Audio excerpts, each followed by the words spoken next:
श्री स्वामी समर्थ।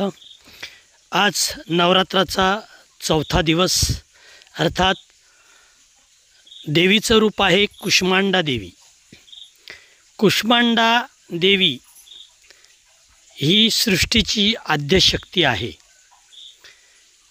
कुष्मांडा देवी अष्टभुजाधारी आहे आणि तिने हातात कमंडलू, धनुष्य, कमळाचे फूल, चक्र, गदा आणि अमृत कलश धारण केलेले आहेत आणि जपमाळासुद्धा तिने घेतलेली आहे। देवीचं वाहन सिंह असून तिने केसरी वस्त्र परिधान केलेलं आहे।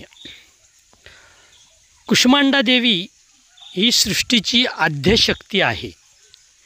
देवीने आपल्या स्मित हास्यामधून ब्रह्मांड उत्पन्न केल्यामुळे या देवीला कुष्मांडा देवी असं म्हणतात।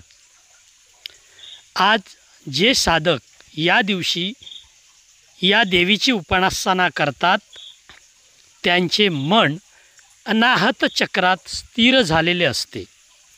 या दिवशी पवित्र मनाने कुष्मांडा देवीची पूजा व उपासना जरूर करावी। शून्यातून विश्व उभे करण्याची शक्ती कुष्मांडा देवीमध्ये आहे। आजारातून मुक्त होण्यासाठी कुष्मांडा देवीची पूजा करावी। आयुष्य, यश, शक्ती यामध्ये अलौकिक असे वाढ करून देणारी ही देवी आहे। सर्व प्रकारांच्या पीडापासून कुष्मांडा देवी रक्षण करते आणि कुष्मांडा देवीचं ध्यान केल्यामुळे आपले मनसुद्धा शुद्ध होते। केसरी रंग हा ज्ञानाचा प्रतीक आहे। आज या देवीला मालपुवा हा नैवेद्य अर्पण करावा, त्यामुळे बुद्धिमत्तेचा विकास होतो व निर्णय घेता येतात असं सांगितलं जातं।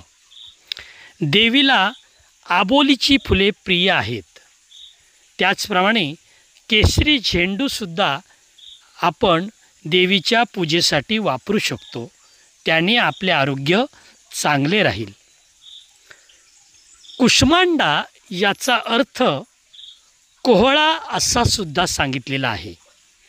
कोहळ्यामध्ये असंख्य बिया असतात, त्यामुळे त्यापासून पुन्हा कोहळ्याची निर्मिती होत असते। म्हणूनच तर काय, पुनरुत्पादन व बीज निर्मितीकरिता कुष्मांडा देवीची उपासना करण्यासाठी सांगितलेली आहे। या देवीची आराधना केल्याने नवनिर्मिती होण्यास मदत होते। उत्पत्ती आणि अखंड अस्तित्व अशी या देवीची ख्याती आहे।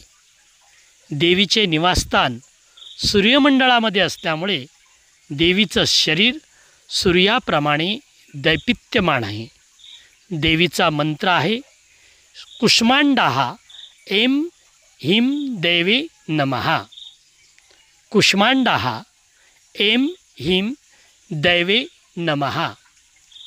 तर भाविक हो, कुष्मांडा देवीच्या कृपा प्रसादाने आपणास उत्तम निरोगी दीर्घ आयुष्य लाभो ही सदिच्छा।